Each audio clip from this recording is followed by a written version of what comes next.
خالد بن ولید کیسے مسلمانوں کے دشمن تھے. اتنا آپ صلی اللہ علیہ وسلم کے خلاف دشمنی کی، لڑے، تلوار کے زور سے زیر نہیں ہوئے. آپ صلی اللہ علیہ وسلم جانتے تھے خالد بن ولید بڑا غیرت والا آدمی ہے. 70 صحابہ کو خالد بن ولید نے قتل کروایا ہے غزوہ احد میں، اسلام دشمنی میں. لیکن آپ صلی اللہ علیہ وسلم کی بصیرت دیکھو، یہ نہیں کہ ان کو بس کسی طرح مار دو، انہوں نے 70 افراد کو شہید کروایا. نہ آپ صلی اللہ علیہ وسلم جانتے تھے غیرت مند ہے تبھی تو لڑ رہا ہے، غیرت کا غلط استعمال میں لڑ رہا ہے. لیکن یہ ان کو یہ کنفیوژن ہے کہ یہ صحیح ہیں اور ہم کیا ہیں، غلط ہیں. یہ سمجھ رہے ہیں ہم نے ان کے باپ دادا کے دین پہ حملہ کیا ہے، حالانکہ اصل ان کے باپ دادا کا دین وہی ہے جو ہم پیش کر رہے ہیں. جہالت ہے، غلطی ہے. کسی طرح ان کو زیر کرو. ایسا غیرت مند آدمی اگر ہمیں مل گیا تو کس کے لیے کام کرے گا؟ جو ہمارے مخلص لڑاکا اللہ کے لیے لڑنے والے 70 کو شہید کر سکتا ہے، وہ اسلام دشمن جو اللہ کے لیے نہیں لڑتے ان کا کیا کرے گا؟ تو آپ صلی اللہ علیہ وسلم نے کیسی بہترین تدبیر کی کہ صلح حدیبیہ کے بعد آپ صلی اللہ علیہ وسلم نے جب خالد بن ولید لڑنے کے لیے آ رہے تھے تو صلح حدیبیہ ہوئی تو چلے گئے، پیغام بھیجا کہ خالد بن ولید کو جا کے بتاؤ کہ نبی نے پیغام بھیجا ہے کہ تمہارے جیسا سمجھدار اور ذہین آدمی اب تک اس کی سمجھ میں اسلام نہیں آ رہا، یہ بات ہماری سمجھ میں نہیں آ رہی. او کما قال صلی اللہ علیہ وسلم، اتنا ذہین آدمی ہو کہ اسلام نہیں سمجھ میں آ رہا. تو خالد بن ولید نے جب یہ سنا فوراً متاثر ہوئے.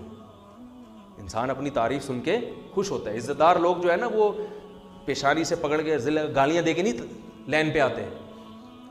وہ عزت دار آدمی آپ اس کو اچھے الفاظ سے دین کی طرف بلاؤ گے تو وہ آ جائے گا. قادیانی بھی اگر دین پہ لانا چاہتے ہو نا اور وہ اس میں آپ کو نظر آتا ہے کچھ تو پھر آپ کو اس سے بہت محبت سے بات کرنی پڑے گی. یہ نہیں جا کے ایک صاحب گئے نا ایک قادیانی کو دعوت دینے کے لیے، ارے کتے جیسی تیری شکل ہے، اس طرح کی بات مجھے اچھا نہیں لگ رہا ممبر پہ یہ بات کرنا. کتے جیسی تیری شکل، تو تبلیغ کرنے جا رہا ہے، کیا کرنے جا رہا ہے بھائی؟ اس کو وہ آئے گا. تو خالد بن ولید کا دل کیا ہو گیا؟ نرم. میں نے کہا غور کرو، تلوار سے نہیں، آرام سے. لڑائی سے ہمیں زیر، اس کا مطلب بزدل ہم ڈر گئے، نہ آرام سے. تو خالد بن ولید آئے اور اسلام قبول کیا. اور پھر آپ صلی اللہ علیہ وسلم نے کہاں بھیجا ان کو؟ غزوہ موتا میں. 3000 کی لڑائی 3 لاکھ سے تھی تقریباً، مجھے پورے اعداد ابھی یاد نہیں ہیں. اور آپ صلی اللہ علیہ وسلم نے ان کو کمانڈر بنا کے نہیں، عام فوجی بنا کے بھیجا. 3 صحابہ کو جن میں جعفر طیار بھی تھے جو نجاشی کے سامنے تقریر کر کے آئے تھے، وہ میں بھی جلدی سے مکمل کر کے بیان ختم کرتا ہوں. ان میں حضرت جعفر طیار وہ بھی تھے. 2 صحابی اور تھے جن میں آپ صلی اللہ علیہ وسلم کے منہ بولے بیٹے زید ابن حارثہ، جو انتہائی چہیتے حب رسول اللہ. جب کوئی سفارش کرنی ہوتی تھی نا کسی نے تو حضرت زید ابن حارثہ کو جا کے لوگ بتاتے تھے کہ نبی ان کی بات کو مسترد نہیں کریں گے. ایسے چہیتے کو آپ صلی اللہ علیہ وسلم نے میدان جنگ میں بھیج دیا کہ بھئی رومی حملہ کر رہے ہیں، 3 لاکھ کا لشکر ہے. اتنے چہیتے کو بھیجا آپ صلی اللہ علیہ وسلم نے. یہ آپ کی بھی قربانی تھی. جھوٹا نبی ہوتا کہتا ہے ابے بھائی اپنے کو یہاں رکھو. ٹھیک ہے، کوئی جھوٹا نبی ہوتا ہے نا کیا کہتا ہے؟ ابے ان کو تو نہیں، وہ ادھر بھیجو. تبھی آپ دیکھ لیں آج کل جو سیٹ اپ چل رہا ہے نا، چھوڑو ابھی میں زیادہ آگے نہیں جاؤں گا. آج کل جو عجیب سا سیٹ اپ چل رہا ہے، اپنے یہاں دوسرے وہاں، تو ایسا سیٹ اپ چل رہا ہے آج کل. تو نبی صلی اللہ علیہ وسلم نے زید ابن حارثہ کو بھیجا اور جعفر طیار کو، دوسرے عبداللہ ابن رواحہ تھے یا کیا نام تھا ان کا، ایسے مجھے ذہن سے نکل رہا ہے. تو وہ عبداللہ ابن رواحہ رضی اللہ عنہ. آپ صلی اللہ علیہ وسلم نے فرمایا ان میں اگر یہ ایک شہید ہو جائیں تو یہ امیر ہیں، یہ شہید ہو جائیں تو یہ امیر ہیں. اور مسجد نبی میں آپ صلی اللہ علیہ وسلم بیٹھ گئے. اب 3 لاکھ کا مجمع ہے اور ادھر تھوڑے سے لوگ ہیں، اور دفاعی جنگ تھی، یہ اقدامی نہیں تھی. ان کو مدینہ آنے سے روکنا تھا. رومی انگریز ہیں. رومی کون تھے؟ جن کو آج انگریز کہا جاتا ہے نا، یہ ان کی اولادیں، انہی کی اولادیں جن سے یہ صحابہ کی لڑائی ہوئی تھی. تو وہ یہ بڑے اس وقت بھی بڑے منظم ہوتے تھے. یہ نبی صلی اللہ علیہ وسلم کی ایک روایت ہے، فرمایا تقوم الساعہ والروم اکثر الناس، قیامت قائم ہوگی پھر بھی رومی دنیا میں زیادہ ہوں گے. تو ایک تابعین نے جب یہ حدیث سنی انہوں نے کہا کہ یہ ساری قومیں دنیا سے ختم ہو رہی ہیں، اسلام کی تلوار کے نیچے آ رہے ہیں، رومی رہیں گے آخر تک. تو کوئی ان میں یقیناً کوالٹی ہوگی جس کی وجہ سے مسلمان ان کو قرب قیامت تک ہی، گورے تبھی تو دیکھو نا اب تک ہیں، اتنی بڑی بڑی طاقتیں ہیں. باقی روم اور فارس غائب ہو گئے، پتہ ہی نہیں کہاں. اتنی بڑی بڑی طاقتیں تھیں جو ان سے زیادہ مضبوط تھی رومیوں سے. تو انہوں نے جب اپنا خفیہ نمائندہ بھیجا نا کہ ان میں دیکھیں یہ کیا ان کی کوالٹی ہے جس کی وجہ سے یہ ایسی شکست نہیں ہوگی ان کو، ان سے جنگ رہے گی. تو انہوں نے یہ نوٹ کیا کہ ان کی کوالٹی یہ ہے. دیکھو صحابہ بھی سیکھتے تھے غیر مسلموں سے بھی، غیر مسلموں میں سے بھی سیکھتے تھے ان کے اندر کیا کوالٹی ہے، تاکہ وہ کوالٹی ہم اپنے اندر بھی پیدا کریں. کون سی بات ہے ان میں، تو وہ سیکھنے کے لیے گئے. تو جا کے دیکھا تو انہوں نے رپورٹ جو بنائی، جو رپورٹ پیش کی وہ یہ تھی کہ ان کو جب شکست ہو جاتی ہے تو یہ دوبارہ لڑائی اس وقت تک نہیں لڑتے جب تک اس شکست کے اسباب پہ غور کر کے اس سبب کو دور نہ کریں. وہ غلطی دوبارہ نہیں دہراتے یہ. اب دیکھو امریکہ افغانستان میں آیا، رشیا والا اسٹائل نہیں ہے امریکہ کا، اس لیے کہ اس کو پتا تھا کہ رشیا جس اسٹائل میں آیا تھا طاقت اور قوت کے بلبوتے پر زمین پہ فوج اتار کے پٹھانوں سے پنگا لے لیا اس نے، ہے بھائی، اور پٹ کے واپس جا رہے. اب ہم لوگ تو مسلمان ہیں نا، صحابہ کے طرز پہ تو ہم چل نہیں رہے، ہم تو وہی غلطی بار بار دہراتے رہیں گے، کرتے رہیں گے. ایک دفعہ وہ پٹ کے آیا، اب جاؤ تم بھی پٹ کے آ جاؤ. ہم تو یہ کرتے رہتے ہیں. ہمارے یہاں کوئی ایسا نہیں ہے کہ بیٹھ کے غور کرو بھائی یہ کیوں ہوا، ملک میں یہ نقصان کیوں ہوا، آئندہ نہ ہو لہذا اس کی تلافی ہو. جیسے بھی قادیانیوں کا جو بل پاس ہو گیا ایک دم سے قادیانیوں کی حمایت میں، تو اس پہ غور ہونا چاہیے یہ ہوا کہاں سے ہے، اس پہ تسلی سے غور ہو کے پھر وہ لوگ سامنے آ جاتے، پھر آئندہ کے لیے ایسا نہ ہو. ان سب چیزوں پہ غور ہونا چاہیے نا.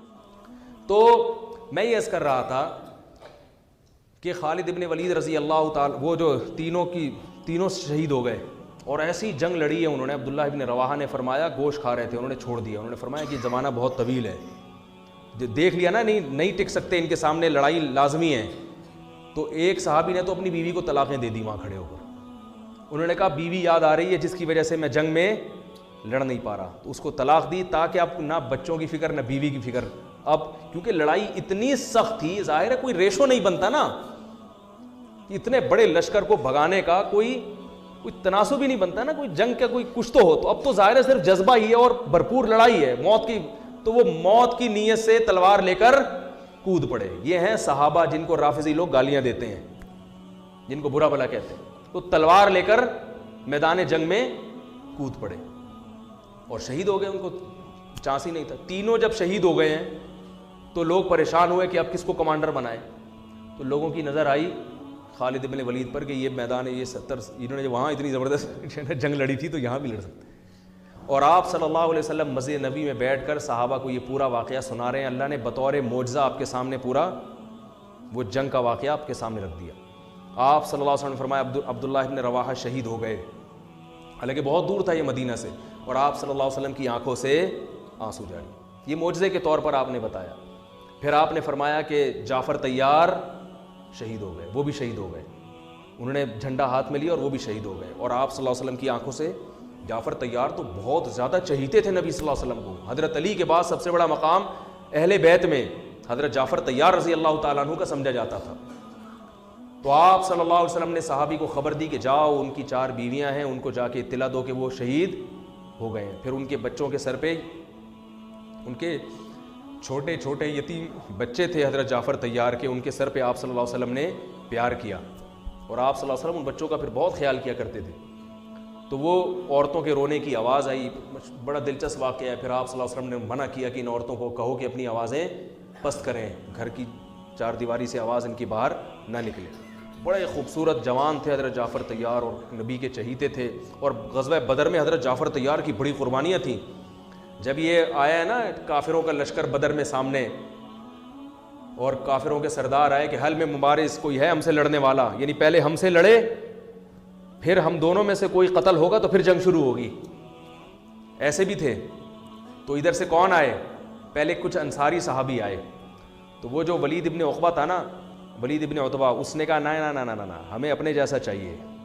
ہمیں کیسا چاہیے؟ قریشی سردار ہونا چاہیے جو میرے مقابلے میں آئے، پھر لڑائی کا مزہ ہے. یہ وہ بہادری ہے جو کس میں تھی؟ بولو نا بھائی، عربوں میں. تو ادھر سے پھر حضرت علی آئے، حضرت جعفر طیار آئے، حضرت حمزہ آئے. ادھر سے بھی 3 آدمی ادھر سے بھی 3. تو اس نے کہا نام اکفاؤنا، ہاں یہ ہیں ہماری قوم کے، ہمارے جیسے شیر ہیں، بہادر ہیں، لڑنا جانتے ہیں، ان سے لڑائی میں مزہ آئے گا. اور پٹ گئے تینوں. تینوں کیا ہو گئے؟ تو ادھر سے حضرت جعفر طیار جب آئے نا تو یہ تو بہادری کی بات ہے نا بھائی. ادھر 313 ادھر 1000، اور لڑائی ایسے شروع ہو رہی ہے کہ دونوں میں سے جب تک ایک زندہ ہے لڑائی شروع نہیں ہوگی. اور اس میں کتنا 50% چانس ہے نا اپنے شہید ہونے کا, اور سامنے سے بھی پتا ہے کہ بہادر ترین آدمی آیا ہے.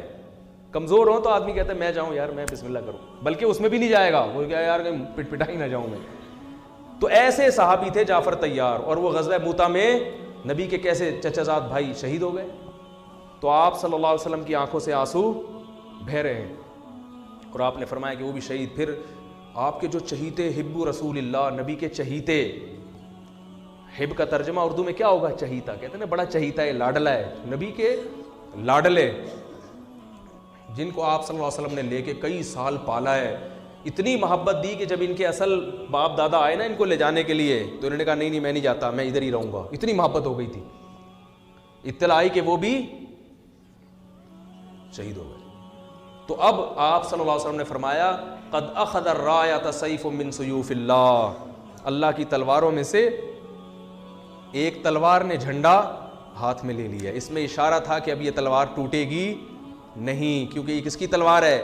اللہ کی. اسی وجہ سے کہا جاتا ہے کہ خالد ابن ولید, حضرت خالد ابن ولید خود بتاتے ہیں کہ میں گھمسان کی جنگوں میں لڑا ہوں شہادت حاصل کرنے کے لیے, مگر کس پر میری موت واقع ہو رہی ہے؟ بستر پہ رو رہے تھے. فرمایا کوئی ایسی جگہ میں نے چھوڑی نہیں ہے جہاں مجھے شہادت نظر آئی ہو اور میں گھسا نہ ہوں اس میں لڑتے ہوئے, مگر موت کہاں آ رہی ہے؟ بستر پہ. علماء نے اس کی وجہ بیان کی ہے کہ جس کو اللہ کے نبی نے اللہ کی تلوار کہہ دیا ہو تو یہ اشارہ ہے کہ اس کو شہادت نہیں مل سکتی, کیونکہ شہادت کا مطلب کافروں کے ہاتھوں قتل, اور کافر نے اللہ کی تلوار کو توڑ دیا, تو یہ نبی کی بات کیا ہو جاتی؟ غلط. تو حضرت جعفر طیار حضرت خالد ابن ولید فرماتے ہیں کہ ہم نے صبح سے لے کے رات تک لڑائیاں لڑتے رہے ہیں, صبح سے لے کے. اس لیے کہتا ہوں اللہ کے بندوں کچھ ایکسرسائز کیا کرو, خدا کے بندوں. صحابہ کتنا اسٹیمنا چاہیے. میں یہ نہیں کہہ رہا تلواریں چلانے کے لیے ایکسرسائز کریں, پھٹنے کے لیے کریں, اس کے لیے آرمی ہے, فوج ہے. جہاد کرنا ہے, جنگ لڑنی ہے, کس کو جوائن کرو؟ آرمی کو جوائن کرو, ملک کی حفاظت کرو. اپنے ہی لوگوں پہ جا کے پھٹ جانا یہ جہاد بولو نا بھائی نہیں ہے. لیکن یہ تو پتہ چلتا ہے نا کہ جب ملک کو ضرورت ہوئی, جب دین کو ضرورت ہوئی لڑنے کے لیے, مذہب کو ضرورت ہوئی لڑنے کے لیے, تو لڑنے کے لیے کچھ گدے پہ بیٹھ کے لڑائی سیکھو گے کیا؟ اور صحابہ کا اسٹیمنا کتنا تھا. صبح حضرت خالد بن الولید تلوار کتنی بھاری ہوتی کہ آپ اٹھا کے دیکھیں, وہ جو تلواریں تھیں وہ یہ قصائیوں کی چھریاں نہیں ہوتی تھیں, اتنی بھاری بھرکم تلواریں. فرماتے ہیں صبح فجر سے لے کے رات مغرب تک ہم تلواریں چلاتے رہے, اور میرے ہاتھ میں 9 تلواریں ٹوٹی ہیں, 9 تلواریں. اتنے لاکھ مجمع کے ساتھ لڑنا, اور کہتے ہیں میں اتنا قتل کیا ہے بندہ میں نے کہ ان کا اتنا زور تھا مدینہ ہاتھ سے چلا جاتا صحابہ کے, مدینہ ہاتھ سے چلا, مدینہ کا دفاع تھا یہ. کہہ رہے ہیں اتنی تلوار چلی ہے کہ پھر وہ حضرت خالد بن جوش میں نا اشعار میں وہ پڑھا کرتے تھے. تو 9 تلواریں ٹوٹی ہیں, 9 تلواریں چلا چلا کے, تلواروں سے تلواریں مار مار کے ٹوٹی ہیں, پھر دوسری تلوار لیتے تھے. اور کہتے ہیں ہم پھر شاعری میں اپنی بہادری کے واقعہ بیان کرتے تھے کہ ہم نے جنگ کے موقع پر یا اس طرح تحدیث بن نعمت کے طور پر یہ بہادری بیان کرنا غلط نہیں ہے. تو بتاتے تھے ہم نے کھوپڑیوں کے مینار بنا دیے, کیونکہ 3 لاکھ سے مقابلہ اتنا قتل ہوا ہے, پھر وہ دشمن بھاگا ہے وہاں سے.